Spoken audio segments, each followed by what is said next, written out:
Audio book Bangla by Sharif channel থেকে আপনারা শুনছিলেন মক্কা শহরে ছদ্মবেশী এক খ্রিস্টানের দিনলিপি। আজ শুনবেন এর পঞ্চম পর্ব। দিনের আলোতে আমরা পবিত্র মক্কা শহরে প্রবেশ করলাম এর প্রধান ফটক দিয়ে। দুটি স্তম্ভ দিয়ে বানানো ফটকটি দেখতে কিছুটা খামারের ফটকের মতো লাগছে।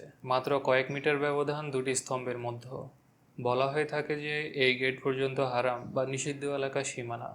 এই ফটক পার হওয়ার পর থেকে কোনো কিছু শিকার করা এমনকি একটি চড়ুই পাখিও ধরা নিষেধ। দিনের আলো আরেকটু বাড়তেই মক্কার রাস্তায় ঝাঁকে ঝাঁকে বিভিন্ন ধরনের পাখি দেখলাম, যার বেশিরভাগই আরবের বিভিন্ন উপত্যকা এবং মরু এলাকা থেকে আসা তিতির ও চড়ুই পাখি। পাখিগুলো যেন নিশ্চিন্তে মানুষের পায়ে হাঁটাচলা করছিল আর খেলছিল, যেন তারা জানে এখানে তাদের কোনো ভয় নেই, কেউ তাদের কিচ্ছু করবে না। এই এলাকায় ধরা ও তাদের হত্যা করা নিষিদ্ধ।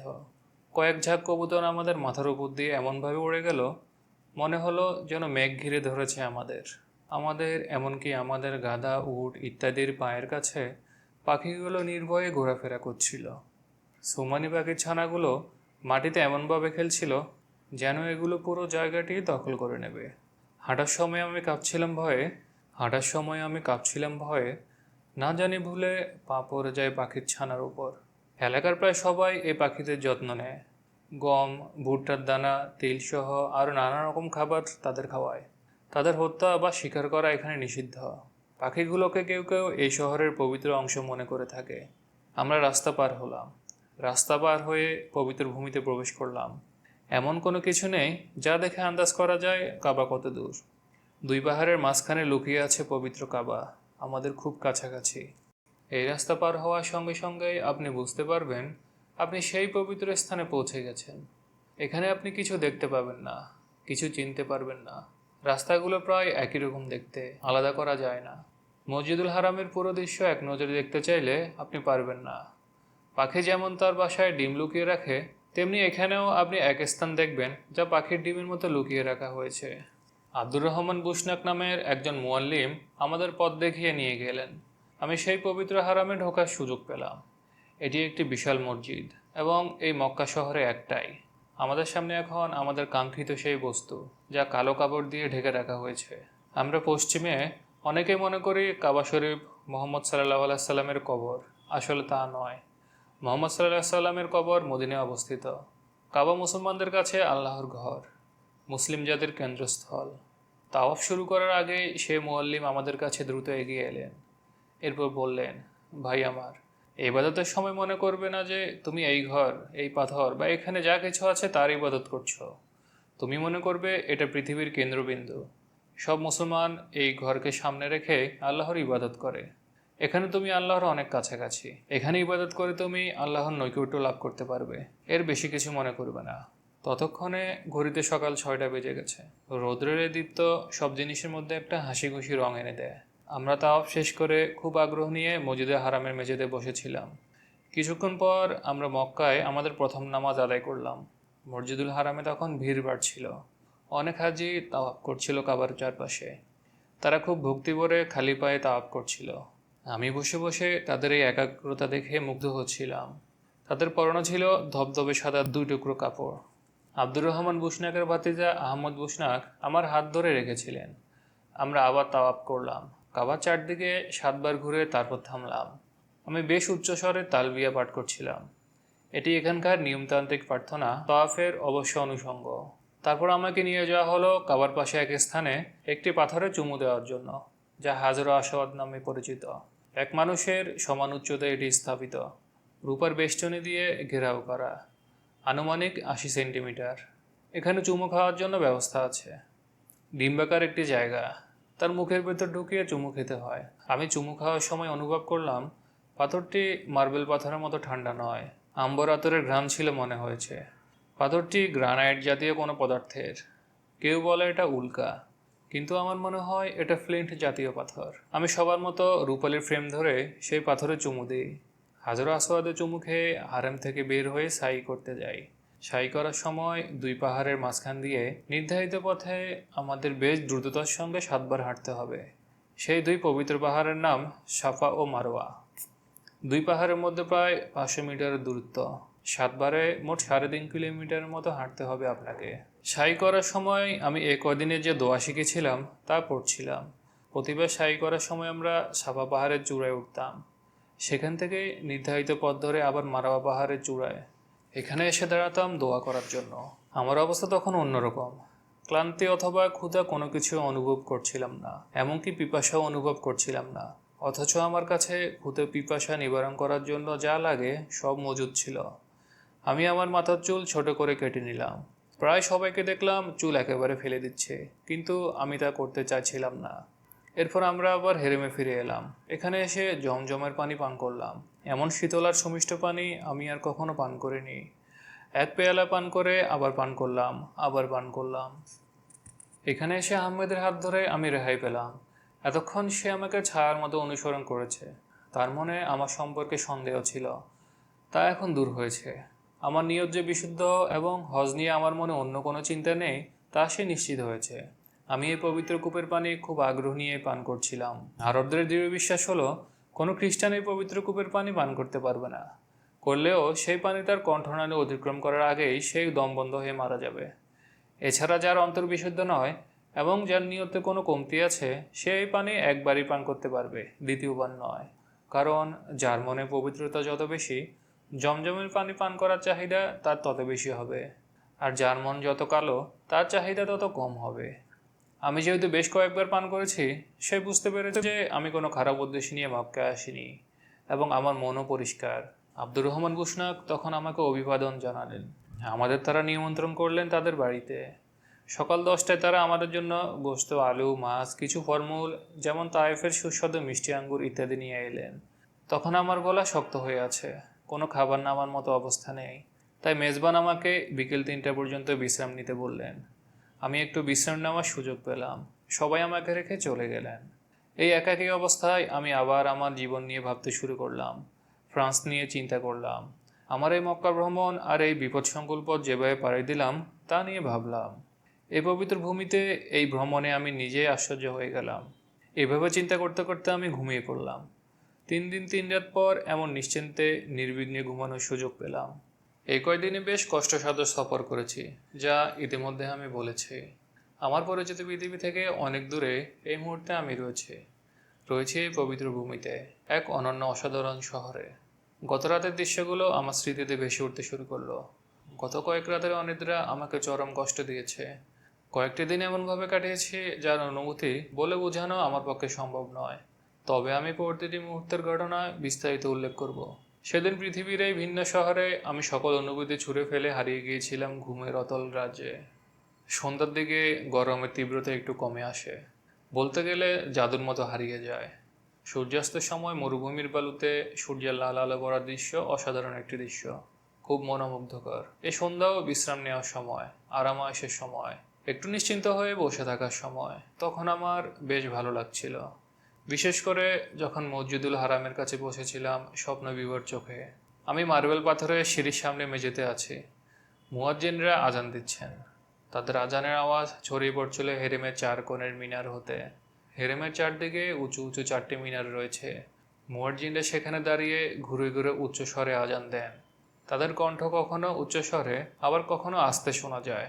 এমন সুরেলা শব্দমানা মনে এক ধরনের হিল্লোল তৈরি করে, কানের শীতল পরশ বুলিয়ে দেয়। কখনো কখনো মনে হতো তারা আজান দিতে দিতে কাঁদছেন। আমার ধারণা, এত কোমল ও সুন্দর শব্দমালা কোথাও কোনো মানুষ খুঁজে পাবে না। এই জায়গা থেকে বেশি দূর দেখা যায় না। উঁচু উঁচু পাহাড় দিগন্তগুলোকে চোখের আড়াল করে রেখেছে। এই শহর আর এই হেরিমকে ঢেকে রেখেছে। ফাঁক ফকর দিয়ে যে আলো শহরের বুকে নেমে আসে, তা যেন সোনার রং। বিশেষ করে আবু কুবাইস পাহাড়ের দিকে তাকালে যেন মনে হচ্ছে কোনো স্বর্ণের প্রলেপ দেওয়া পাথর ঘিরে রেখেছে হারামকে। হারামের প্রতিটি গম্বুজের মাথায় সোনালি রং এমনভাবে প্রলেপ দেওয়া হয়েছে, যা দেখলে যে কারো চোখ জুড়িয়ে দেবে। কিছু কিছু জায়গায় রঙের মিশ্রণ আছে, যা এই পবিত্র স্থানের গাম্ভীর্য আরও কয়েক গুণ বাড়িয়ে দিয়েছে। কাবা শরীফ একটি কালো কাপড় দিয়ে আবৃত, তার চতুর্দিকে স্বর্ণের সুতায় হাতে বোনা নকশা। অনেক দূর থেকে তা দেখা যায়। এর দর্শনার্থীদের বেশ মুগ্ধ করে। কালো রঙের এই গিলাফ কাবার পবিত্রতা আরও যেন বাড়িয়ে দিয়েছে। নামাজের সময় হলে প্রায় 21,000 হাজি সারি বেঁধে দাঁড়ালেন। মাগরিবের নামাজের সময় ছিল তখন। চারদিকে নিশ্চুপ, মূর্তির মতো লাগছিল। ইমাম আল্লাহর নাম নিলেন। চারদিকে সঙ্গে সঙ্গে নিস্তব্ধ হয়ে গেল। ইবাদতের সময় এমন নীরবতা ভরে দিল সবার হৃদয়কে। আল্লাহু আকবার। ইমাম সাহেব জোরে উচ্চারণ করলেন। তার আওয়াজ হেরেমের চারদিকে প্রতিধ্বনিত হলো। ইমামের পেছনে খুব ক্ষীণ কণ্ঠে সবাই উচ্চারণ করলেন। বেশ কিছু লোক খুব জোরে আল্লাহু আকবার উচ্চারণ করলেন। তাদের এই আওয়াজের রেশ বেশ কিছুক্ষণ কানে গুঞ্জরিত হলো। নামাজ চলছে। আল্লাহ তাআলার আনুগত্য প্রকাশের জন্য সবার কপাল দুবার করে সামনে সেজদা করছিল। এই দৃশ্য একটা গাম্ভীর্যের অবতারণা করছিল মসজিদুল হারামে। এভাবে সালাম ফেরা পর্যন্ত আমরা 4 রাকাত নামাজ শেষ করলাম সালামের মাধ্যমে। নামাজ শেষ হলো। মুসল্লিরা সারিবদ্ধভাবে তাদের জায়গাতেই বসে বিভিন্ন তসবিহ পড়ছিলেন। আমার হাতে ছিল বড় বড় তসবিহ। তখন সন্ধ্যা নামছিল। সোনালি আভায় সবকিছু জ্বলজ্বল করছিল। এরপর তা মুছে গিয়ে আকাশ ধূসর বর্ণ ধারণ করলো। দিনের আলো হারিয়ে গিয়ে অন্ধকার নেমে এলো চারদিকে।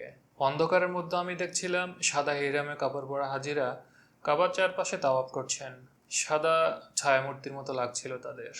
কিছুক্ষণের মধ্যে হাজার হাজার বাতি জ্বলে উঠল মসজিদুল হারামে। অন্ধকার মুহূর্তেই দূর হয়ে গেল। সবাই কথাবার্তা ও নাড়াচাড়া শুরু করলেন। কেউ কেউ মসজিদের বাইরে গেলেন, আবার অনেকে ভিতরে আসছিলেন। একসময় আবার লোকে লোকারণ্য হয়ে গেল মসজিদুল হারাম। আমাদেরকেও মসজিদের বাইরে যেতে হলো কিছু সময়ের জন্য। রাতের খাবারের ব্যবস্থা করতে হবে। এরপর আরেকবার নামাজ পড়তে হবে। আমি আমার সব কাজ শেষ করে রেখেছিলাম, তাই এখন আমার সেই স্বপ্নে ফিরে যেতে কোনো বাধা নেই। তাছাড়া কোলাহলমুক্ত এই সময়টা স্বপ্নে কাটানোর উপযুক্ত। রাতটা নীরব ঝরঝরে। মক্কায় বেশিরভাগ বাড়িতেই ব্যালকনি আছে। চারদিকে বেশ শক্ত উঁচু দেয়াল। বেশিরভাগই পাথরের সঙ্গে চুনে মিশেলে তৈরি। দেয়াল উঁচু হলেও যথেষ্ট বাতাস প্রবাহের ব্যবস্থা আছে প্রায় বাড়িতেই। প্রতিবেশী যাতে ক্ষতি না হয়, এক বাড়ি থেকে আরেক বাড়ির যেন দেখা না যায়, এমনভাবেই ব্যালকনিগুলো তৈরি। ছাদ ছাড়া শুধু দেয়াল দিয়ে আলাদা করে বেশ কিছু কামরার মতো ভাগ রয়েছে। নিজেদের থাকার জন্য ছাড়াও পরিচারিকাদের জন্য, মেহমানদের জন্য আলাদা জায়গা রয়েছে। বড় ছোট সব বাড়িতেই এমন ব্যালকনি দেখা যায়। বেশিরভাগ বাড়ির লোকজন রাতে এই ব্যালকনিতে ঘুমায়। বছরের বেশ কয়েক মাস গরম থাকার কারণে ব্যালকনি তখন আরামে ঘুমানোর উত্তম জায়গা। সবার বাড়িতে সবচেয়ে আনন্দের জায়গায় ব্যালকনি। সবাই ঘুমায় চাটাইয়ের উপর। রাতের আবহাওয়া বেশ আরামদায়ক থাকে। স্বাস্থ্যের জন্য উপকারী। তাই গায়ে চাদর বা অন্য কিছু দিতে হয় না। দিনে আমরা মসলিন বা কাতানের যে আবা পরে থাকি তা গায়ে দিয়ে রাতে ঘুমানো যায়। এসব কাপড় তারাব জুন অথবা ভারত থেকে আমদানি করা। মক্কায় খুব দ্রুত আমাদের কিছু বন্ধু বান্ধব জুটে গেল। তাদের একজন আব্দুল ওয়াহাব মাগরিবি। তিনি এই শহরে লন্ড্রির ব্যবসা করেন। কাপড় ও চামড়াজাত বিভিন্ন পণ্য পরিষ্কার করেন। এক ভারতীয় নারীকে বিয়ে করেছেন। 3 সন্তানের জনক। তার সঙ্গে আমার বেশ ঘনিষ্ঠতা হয়ে গিয়েছে। তিনি আমাকে পুরো মক্কা শহর ঘুরিয়ে দেখালেন। তাকে দেখেই মনে হতো তিনি আমার সঙ্গে বেশ স্বাচ্ছন্দ্য বোধ করছেন। আমার সঙ্গে মক্কায় এ মাথা ও মাথা হেঁটে বেরিয়েছেন। আমাকে প্রয়োজনীয় সঙ্গ দিয়েছেন। আমার আরেক সাথী আকলি মক্কায় আসার পর থেকে আবার অসুস্থ হয়ে গেছেন। তিনি থাকলে আমি আরও নিশ্চিন্ত বোধ করতাম। কিন্তু আব্দুল ওয়াহাব আমাকে তার অভাব বুঝতেই দিলেন না। তিনি আমাকে মিনারের দিকে নিয়ে গেলেন। তার কল্যাণে শহরের বেশ কিছু জায়গা আমার যাওয়ার সুযোগ হয়েছে। সবচেয়ে বড় কথা হলো তার সাহসেই আমি এই শহরের বেশ কিছু ছবি তোলার সুযোগ পেয়েছি। তিনি এই কাজে আমাকে বেশ সহযোগিতা করেছেন। মক্কার প্রায় সবাই সঙ্গে জানামাজ নিয়ে চলেন। আমি কৌশলে জায়নামাজের ভিতর আমার ক্যামেরা লুকিয়ে রেখেছিলাম। ক্যামেরা এভাবে রেখেই ছবি তুলেছি। একদিন সকালে আমি আবু কুবাইস পাহাড়ে উঠলাম। এটি এখানকার সবচেয়ে খাড়া পাহাড়। এই পাহাড়ের চূড়ায় একটি সুন্দর মার্জিত ডিজাইনের গম্বুজ বিশিষ্ট মসজিদ নির্মাণ করা হয়েছে। এখানে বেশ কয়েকজন হাজি নামাজ আদায় করছিলেন। আমি তখন সুযোগ করছিলাম পাহাড়ের উপর থেকে পুরো মক্কা নগরীর ছবি তোলার। এই প্রথম আমি আমার ক্যামেরা নিয়ে এসেছি আবু কুবাইস পাহাড়ে। কেউ বুঝে ফেললে বিপদ সেদিন আরও দ্বিগুণ মনে হচ্ছিল। কারণ মসজিদে গিয়ে নামাজ না পড়ে অন্যদিকে গেলে পুলিশ নিশ্চিত সন্দেহ করবে। দর্শনার্থীদের থেকে যেন কোনো ধরনের বিশৃঙ্খলা না ঘটে, সেজন্য তারা সদা সতর্ক। ভাবলাম মসজিদের বাইরে কোথাও গিয়ে জায়নামাজ বিছিয়ে দাঁড়াবো। কিন্তু আমার ক্যামেরা জায়নামাজের মধ্যে লুকানো। সেদিন পাতলা কাফতান পরে বের হয়েছিলাম। কোনো পকেট ছিল না এতে। বেল্টে ক্যামেরা লুকিয়ে রাখবো ভাবছিলাম, কিন্তু তা অসম্ভব। তাহলে পাহাড়ের উপর নামাজ পড়া বা কোনো জায়গায় দাঁড়ানো যাবে না। আমরা কোনো দিকে না তাকিয়ে ঢালু একটা জায়গায় দাঁড়ালাম। এরপর একটি ওয়াচ টাওয়ারের নিচে বসলাম জিরিয়ে নেওয়ার জন্য। এখান থেকে মক্কা শহর দেখা যাচ্ছিল। আকাশ বেশ পরিষ্কার। ধুলাবালি তেমন নেই। শহরের প্রতিটি কোণা এমনকি বাইতুল্লাহ এবং হেরেমের প্রতিটি মুসল্লির নড়াচড়া এখান থেকে দেখা যাচ্ছে। কালো গিলাফে ঢাকা কাবার আশেপাশে সাদা কাপড়ের হাজিদের অপূর্ব লাগছিল। আমি বেশিক্ষণ অপেক্ষা করিনি। সাহস করে ক্যামেরাটা বের করে ছবি তোলা শুরু করলাম। ক্লিক ক্লিক শব্দে বেশ কিছুক্ষণ নানা অ্যাঙ্গেল থেকে কয়েকটি ছবি তুললাম। আমার মনে হচ্ছিল কিছু অলৌকিক কিছু আবিষ্কার করে ফেলেছে। তারপর কিছুক্ষণ বিস্ময়ে অভিভূত হয়েছিলাম। এরপর আব্দুল ওয়াহাবকে বললাম, চলো। আমরা কোনো কথা না বলে দ্রুত সেই বিপজ্জনক স্থান ত্যাগ করে নিচে নামতে শুরু করলাম। মনে হলো বেঁচে গেছে, আমাদের তারা দেখেনি। অন্যদিকে কোথাও পুলিশ ছিল না তো সন্দেহ লাগছিল। শেষ পর্যন্ত আমাদের কেউ দেখতে পায়নি। আমরা নিচে নেমে এলাম। আব্দুল ওয়াহাব আমার ক্যামেরা খুব আশ্চর্য হয়ে দেখছিলেন। মনে হচ্ছে তিনি এর আগে কখনো ক্যামেরা দেখেননি। আমি ভাবলাম এই পাহাড় থেকে নেমে আমার প্রথম কাজ হচ্ছে আব্দুল ওয়াহাবকে আমার কাজকর্ম সম্পর্কে বলা, তার কৌতূহল দূর করা। আমি তাকে বললাম, আমার দৃষ্টিশক্তি বেশ খারাপ, খালি চোখে আমি তেমন কিছুই দেখতে পাই না। এটি একটি ছোট যন্ত্র। এই যন্ত্রের সাহায্যে আমি ভালোভাবে দেখতে পাই। অনেক দূরের বস্তুও আমি বেশ পরিষ্কারভাবে দেখতে পাই। এটি আমার চোখের কাজ করে। আব্দুল ওয়াহাব আমাকে অবাক করে দিয়ে বললেন, আমি জানি এটা কি। এটা দিয়ে ফটোগ্রাফি করা যায়, ছবি তোলা যায়। আমি তানজারে এই ধরনের যন্ত্র দেখেছি। আমি বললাম, এটি ক্ষতিকর কিছু নয়। তুমি যদি এটিকে ক্ষতিকর কিছু বলে সন্দেহ করো, তাহলে এটি এখানেই ধ্বংস করে দেব। তিনি বললেন, ভাই, তুমি তো এখানে কোনো প্রাণীর ছবি তোলনি, কোনো সমস্যা নেই। তবে এই ক্যামেরা তোমাকে সাবধানে ব্যবহার করতে হবে, যাতে ছবি তোলার সময় কেউ তোমাকে দেখে না ফেলে। কারণ চারদিকে গোয়েন্দাদের আনাগোনা, তাদেরকেও তোমাকে দেখলে ফাঁসি দিয়ে দেবে। আর আমাদের বর্তমান বিচার ব্যবস্থা বেশ নির্দয়, তারা তোমাকে কষ্ট দেবে। হজের সময় এমন ঘটনা বেশ কয়েকবার ঘটেছে। মক্কায় আমি যে পরিকল্পনা করে এসেছিলাম তা শুনে কেউ একে পাগলামি ছাড়া অন্য কিছু বলবে না। আমি প্যারিসে থাকতে আমার ভ্রমণ সংক্রান্ত পরিকল্পনা করার সময় যখন মক্কা ও আরব সংক্রান্ত বিভিন্ন তথ্য ও বই পুস্তক সংগ্রহ করছিলাম, তখনই ঠিক করি যে মক্কায় গিয়ে পবিত্র স্থানগুলো ছবি তুলব। এরপর মক্কায় গিয়ে ছবি সহ একটি বই লিখব। হাজি আকলি ফটোগ্রাফি ও ছবি সম্পর্কে একেবারে অজ্ঞ। ক্যামেরা বা ছবি তোলা সম্পর্কে তার ন্যূনতম কোনো ধারণাই নেই। তার ধারণা এই ক্যামেরা খুবই ছোট জিনিস, এটিকে সহজে লুকিয়ে রেখে বিভিন্ন এলাকায় গিয়ে ছবি তোলা যাবে। বিভিন্ন বন্ধু বান্ধবের বাড়িতে গিয়ে তাদের জানালা বা ব্যালকনি থেকে ছবি তুললেই হয়ে যাবে। তিনি ভেবেছেন এটাই যথেষ্ট হবে। হাকলি আমার ক্যামেরা নিজে আগ্রহ করে বহন করতে শুরু করলেন। আমিও তাকে আর বাধা দিলাম না। আমার ক্যামেরা 13x18 সেন্টিমিটার। কিছু ফিল্ম আছে যা আমি খুব যত্ন করে আরবি বিভিন্ন বইয়ের মধ্যে কাপড় চোপড়ের মধ্যে লুকিয়ে রেখেছিলাম। ছবি তোলার সেই ফিল্ম খুব যত্ন করে সাবধানে রাখতে হয়, যাতে একটার সঙ্গে আরেকটা মিলে না যায়। মিলে গেলে দুটি নষ্ট হয়ে যাবে। এই ফিল্মগুলো ছবি ধারণ করে, নষ্ট হয়ে গেলে আমার ছবি তোলা শেষ। যদি মক্কার গভর্নর শরীফ হুসাইনের বাসভবন, যেখানে তুর্কি পুলিশের পাহারা থাকে সবসময়, কিংবা কোনো বড় রাস্তার ছবি তুলতে যাই, তাহলে তা হবে আত্মহত্যার সামিল। কারণ এত বড় সাইজের ক্যামেরা লুকানোর চেষ্টা পাগলামি ছাড়া কিছুই নয়। প্যারিস থেকে আসার সময় আমি এই ডাবল লেন্সের ক্যামেরা নিয়ে এসেছিলাম। এই ক্যামেরার মাধ্যমে পবিত্র মক্কা শহরের পুরো একটি ছবি তুলতে পেরেছি, যার মাধ্যমে কোনো ঝুঁকি ছাড়াই আমি আমার বই সাজাতে পারবো। ক্যামেরা কেনার সময়ের কথা মনে পড়লো। ভাগ্যক্রমে আমার বন্ধু আমাকে বলেছিল এই ক্যামেরা কিনতে। আমি তার কথা হেসে উড়িয়ে দিয়েছিলাম। কিন্তু সে আমাকে যদি জোর করে হাত ধরে রিচার্ডের কাছে নিয়ে না যেত, তাহলে আজ আমাকে আফসোস করে বেড়াতে হতো। জাবাইলে কুবাস থেকে আমরা যে পথে নিচে নামলাম তা এক পাশ দিয়ে গিয়ে সরাসরি শহরে গিয়ে উঠেছে। নিচে নেমে আমি মোটামুটি নিশ্চিন্ত হলাম।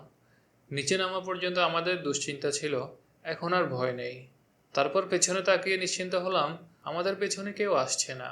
এই ছোট কিন্তু কঠিন সফরে আমি বেশ কয়েকটি ছবি তুলেছি। প্রায় 5টি প্লেট শেষ হয়েছে। এটি এই শহরে তোলা প্রথম ও পূর্ণাঙ্গ ছবি। শহরের পূর্ণাঙ্গ অবয়ব বেশ সুন্দরভাবে ফুটে উঠেছে।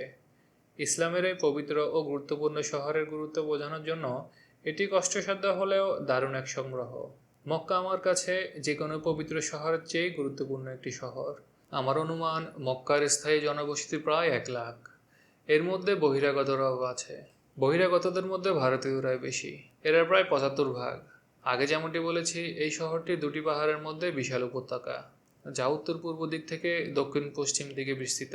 শহরের মাঝ বরাবর বিশাল রাজপথ, আর তার সঙ্গে অসংখ্য সংযুক্ত শহর। এছাড়া বেশ কয়েকটি মধ্যম ধরনের সড়ক রয়েছে। মক্কায় আমার এক মজার বন্ধু আছেন। তিনি আলজেরিয়ান, পেশায় কুলি। দীর্ঘদিন ধরে মক্কায় আছেন। তিনি বেশ কয়েকবার চেষ্টা করেও তার নিজ শহর আলজেরিয়ায় ফিরতে ব্যর্থ হয়েছেন। আল্লাহ তাআলাই ভালো জানেন তিনি বারবার কেন এই পরিস্থিতির সম্মুখীন হন। তিনি মক্কায় দরবেশের মতো জীবনযাপন করেন। এখানকার লোকজন তাকে আলজেরীয় দরবেশ বলে ডাকে। তিনি বেশিরভাগ সময় হেরেমে অবস্থান করেন, নামাজ আদায় করেন, চিন্তা করেন। প্রয়োজনের সময় বন্ধু বান্ধবের কাছে যান, তাদের বাড়িতে বরকত দেন এবং বিভিন্ন ধরনের সংকোচ ছাড়াই খাবার খান। হালকা পাতলা গড়নের সঙ্গে তার চেহারা ঠিক মানায় না, বেখাপ্পা লাগে। একজন আলজেরিয়ান শুনে আমার সঙ্গে তার ভাব জমতে বেশিক্ষণ সময় লাগেনি। তিনি খুব দ্রুত আমাকে আপন করে নেন। আমরা কাবা চত্বরে বসে নানা রকম গল্প করতাম। তিনি বেশিরভাগ সময় তার জন্মভূমি আলজেরিয়ার গল্প করতেন। এই সময় তাকে বেশ লজ্জিত এবং একই সঙ্গে আবেগপ্রবণ মনে হতো। তিনি মাঝে মধ্যে বলতেন, আমাদের শহরটা কত সুন্দর, তাই না? তার চোখ ছলছল করে উঠত। তার এই উদাসীনতা আমাকে মাঝে মধ্যে ভাবিয়ে তুলত। তিনি আমাদের কাছাকাছি থাকার চেষ্টা করতেন, নামাজ আদায় করার সময় আমার কাছেই দাঁড়াতেন। এর ভ্রমণে তিনি তার দীর্ঘ অভিজ্ঞতা দিয়ে বিভিন্নভাবে আমাকে সাহায্য করতেন। তিনি আমার সঙ্গে আলজেরিয়ার ঢঙে কথা বলতেন, আমি তার সঙ্গে সেভাবেই কথা বলতাম। তিনি খুশি হতেন। এই শহরের পথঘাট এ কয়দিনে আমার খুব আপন হয়ে গিয়েছে। আমি নির্বিঘ্নে চলাফেরা করতাম। বেশিরভাগ সময় আব্দুল ওয়াহাব আমার সঙ্গে থাকতেন, কখনো দরবেশ, আবার কখনো আহমদ বুশনাক। তারা বেশিরভাগ সময় আমাকে সঙ্গে নিয়ে চলাফেরা করতেন, পথঘাট দেখাতেন, আমার হয়ে কথাবার্তা বলতেন। আমি শুধু সালাম কালাম করতাম, বিভিন্ন অঙ্গভঙ্গির মাধ্যমে কুশল বিনিময় করতাম। যেখানে যেতাম প্রায় সবাই আমাকে চায়ের নিমন্ত্রণ জানাতেন। আমি এই কয়দিনে অনেক কাপ চা পান করেছি, কখনো কোনো বন্ধুর বাড়িতে, আবার কখনো দোকানে। এখানকার পেশাজীবীরা আরবের বিভিন্ন শহরের পেশাজীবীদের মতোই। প্রতিটি ব্যবসায়ের ক্ষেত্র আলাদা। তবে এখন এখানে নিত্য নতুন পণ্য আমদানি হচ্ছে, কেনাবেচা হচ্ছে। একদিন এক কাপড় ব্যবসায়ীর কাছ থেকে অনেক বাছাই করে ও দরদাম করে চেষ্টা প্রচেষ্টার পর একটি বেল্ট, পাগড়ি, কাফতান এবং কয়েক প্রস্তক কাপড় কিনলাম। পরদিন আতরের দোকানগুলোতে গেলাম। আমার আলজেরিয়ান বন্ধু আব্দুর রহমান গোলাপের সুবাস কেনার কথা বলেছিলেন। আমি তার জন্য গোলাপের কয়েক ধরনের আতর কিনলাম। আমার নিজের জন্য চন্দনের তেল আর বন্ধুদের জন্য মেশক। আরেকদিনে আমরা গেলাম আমাদের জন্য জমজম পানি আনতে। এখানে এক জায়গায় কিছু দোকান আছে যারা টিন দিয়ে বিভিন্ন আকৃতির বোতল বানিয়ে দেয়। ক্রেতা যেভাবে চাইবে সেভাবেই তারা বানিয়ে দিতে পারে। তারা নিজেরাই এসব তৈরি করে, এরপর তাতে প্রলেপ দেয়, তারপর নিজেরাই বিক্রি করে। অবশেষে বাড়ি যাওয়ার সময় এসব বোতলে করে সবাই পানি নিয়ে যায়। যদি আল্লাহর দয়ায় আমরা ফিরতে পারি, তাহলে হয়তো এসব দোকানে বানানো মূল্যবান বোতলগুলো আমাদের সঙ্গে যাবে। তবে আমরা নিরাপদে ফিরতে পারবো কিনা সেই ভয়ে কাজ করে মনের মধ্যে সব সময়। এখানে বিভিন্ন ধরনের স্বর্ণালংকার বিক্রি হয়, তবে এসব কেনার ব্যাপারে বেশ সতর্ক থাকতে হবে। এখানে স্বর্ণের আলাদা বাজার রয়েছে এবং এই বাজার তত্ত্বাবধান করার জন্য একটি ইউনিয়ন রয়েছে। এই ইউনিয়নের যিনি নেতা, তিনিও এই কাজের সঙ্গে যুক্ত। তিনি এই ইউনিয়নের বিভিন্ন ব্যবস্থাপনা দেখভাল করেন, সোনার দরদাম ও আমদানি রপ্তানি সহ আরও নানাবিধ কাজ করেন। এখানকার কর্মীরা বেশ দক্ষ। সোনার উপর অসাধারণ ও দৃষ্টিনন্দন অলংকার তৈরিতে এদের জুড়ি নেই। এটি খুবই কষ্টসাধ্য ও ধৈর্য নিয়ে করতে হয়। এরা সোনার উপর দিয়ে বিভিন্ন অস্ত্রশস্ত্র তৈরি করে দেয়, যেমন ডিজে অ্যাম্বিয়াস, যা একটি খঞ্জর বিশেষ। আরবরা নিজেদের আভিজাত্য বোঝানোর জন্য এটি বানিয়ে নেয়, কেউ কেউ শখ করে বানায়। সাধারণত এই খঞ্জর সোনার ও হাতল রূপার হয়ে থাকে। আরবরা এই ধরনের অস্ত্রসজ্জ নিজের সঙ্গেই রাখে, কেউ কেউ সংরক্ষণ করে রাখে। তবে এলাকার শায়েকের অনুমতি ছাড়া এটি কেউ বানাতে পারে না বা বিক্রি করতে পারে না। আমি সোনার একটি মুদ্রা কিনতে চাইলাম যার ওজন প্রায় 3 গ্রাম, কিন্তু দোকানদারের দাম বেশি চাইছিল। আমরা তার সঙ্গে বাজার দর এবং এই মুদ্রা নিয়ে দামাদামি করলাম। তারপর আমাদের শায়েকের কাছে যেতে হবে। শায়েক বলতে স্বর্ণের বাজারের প্রধানের কাছে। সে থাকে বাজারের আরেক প্রান্তে। আমি একটি রূপার হাট দেখেছিলাম একটি দোকানের প্রাচীন গহনার তাকে। গভর্নরের প্রাসাদের রাস্তায় অবস্থিত বাজারে ছিল এই দোকানটি। তখন সকাল 10টার মতো বাজে। কেনাবেচা শুরু হয়ে গিয়েছে। আমাকে আব্দুল ওহাব বলেছিলেন দিনের বেলায় আরেকবার আসতে, এতে কম দামে পাওয়া যেতে পারে। কিন্তু আমি যখন জোর করলাম তখন তিনি অনিচ্ছা সত্ত্বেও দাম করতে গেলেন। আমার আগ্রহ দেখে দোকানদার যা দাম চাইল, আব্দুর রহমানের ধারণায় তা ছিল অনেক বেশি। তিনি রাগে তখন চিৎকার করতে লাগলেন। আমি তাকে বললাম, দাম যতই হোক আমার জন্য এটি নিয়ে নাও। কিন্তু এ দামে হারটে কিনতে তার অপমান লাগছিল। আমার অনুরোধে তিনি আবার দোকানে গিয়ে দাম জিজ্ঞেস করলেন, দোকানে থাকা এক বুড়ির কাছে। বুড়ি দোকানের মূল্যবান পাথর বিক্রির টেবিলে বসত। সোনার বাজারে প্রচুর দালাল আর চোরা কারবারিদের ভিড় দেখলাম। তারা আমার কাছে রূপার হারটির অনেক প্রশংসা করছিল। আব্দুল ওয়াহাব তাদের মতলব বুঝতে পেরে তাদের সঙ্গে একটি কথাও বলেনি। আব্দুল ওয়াহাবের চেহারা দেখে মনে হয়েছিল তিনি আমার জোড়াজুড়িতে দুঃখ পেয়েছেন। তখন আমি তাকে জানিয়ে দিলাম, দাম যতই হোক, হারটি আমি আর কিনছি না। দালালের দল আমার পিছু নিল তখন। আমি রাস্তার মাঝামাঝি এসে তাকে বললাম, একটা দাম ঠিক করে নাও। এরপর দাম ঠিক করে চললাম শায়েকের কাছে। শায়েক বসেছিলেন তার দোকানের সামনে একটি চেয়ারে। তাকে বেশ ক্লান্ত দেখাচ্ছিল। আব্দুল ওয়াহাব তাকে আমাদের উদ্দেশ্যে কথা জানালে উদ্দেশ্যের কথা জানালে তিনি দাম জিজ্ঞেস করলেন। তিনি হারটি হাতে নিয়ে ধরে দেখলেন। তারপর দাম কত ঠিক হয়েছে তা জানতে চাইলেন। দাম বললে তিনি ঝানু ব্যবসায়ীর মতো বিদ্রূপের একটা হাসি দিয়ে বললেন, ঠিক আছে, একটু পর মেপে দিচ্ছি। আমাদের দাঁড় করিয়ে রেখে তিনি নিজের কাজ করছিলেন। এরপর অন্য এক বেদুইনের সঙ্গে বসচা করলেন কিছুক্ষণ। বেদুইন বিভিন্ন নকশার একটি খঞ্জর বানিয়ে নিতে যাচ্ছিলেন, কিন্তু তার নকশা পছন্দ হয়নি শায়েকের। অনেকক্ষণ ঝগড়া চলল দুজনের মাঝে। অবশেষে শায়েক হার মারলেন। তিনি কর্মকারকে বললেন বেদুইনের চাহিদা মতো বানিয়ে দিতে। এরপর আমাদের পালা এলো। হারটি নিয়ে তিনি প্রথমে পরিষ্কার করলেন, দাড়িপাল্লা বের করে মেপে দিলেন হারটি। তার দাড়িপাল্লা দেখে আমার বেশ আশ্চর্য লাগছিল। বাটখারা বলতে ছিল কিছু পাথর, সীসার গুলি আর খেজুরের বিচি, হাস্যকর সব জিনিসপত্র। শায়েক এসবের ওজন ভালো করে জানেন, কারণ প্রথমেই হারটি তিনি হাতে নিয়ে আমাদের ওজন বলে দিয়েছিলেন। ওজন করে খাতায় আমাদের সিরিয়াল নম্বর, পণ্যের দাম লিখলেন। এরপর একটি কাগজে ওজন লিখে সিল মেরে কাগজটি বাড়িয়ে দিলেন আমাদের দিকে। আমরা সালাম দিয়ে হাত মেলালাম তার সঙ্গে, শুক্রিয়া জানিয়ে বিদায় নিলাম। তারপর চলে গেলাম বাজারের অপর প্রান্তে সেই দোকানে। আমার কাছে ছিল ফরাসি মুদ্রা। আমি দোকানদারকে ভাঙাতে বললে সে অনেক কম দাম বলল। আমি বাধ্য হয়ে গেলাম মানি এক্সচেঞ্জারের কাছে। অবশেষে বেলা 1টায় 6.5 ফ্রাঙ্কের বিনিময়ে আমি আমার হারটি হাতে পেলাম। আমি চাইছিলাম আমার ফ্রান্সের বন্ধুদের জন্য আরও কিছু হার বা মালা কিনতে, কিন্তু দেখলাম এসব মালা কিনে মেপে দাম দিতে আমার কয়েকদিন লেগে যাবে। তাই ইচ্ছাটা বাদ দিলাম। মসজিদুল হারামের সাফার দিকে অবস্থিত মাথাখেম রোডে মক্কার গভর্নরের প্রাসাদ অবস্থিত। তিনি সমগ্র হেজাজ অঞ্চলের শাসক।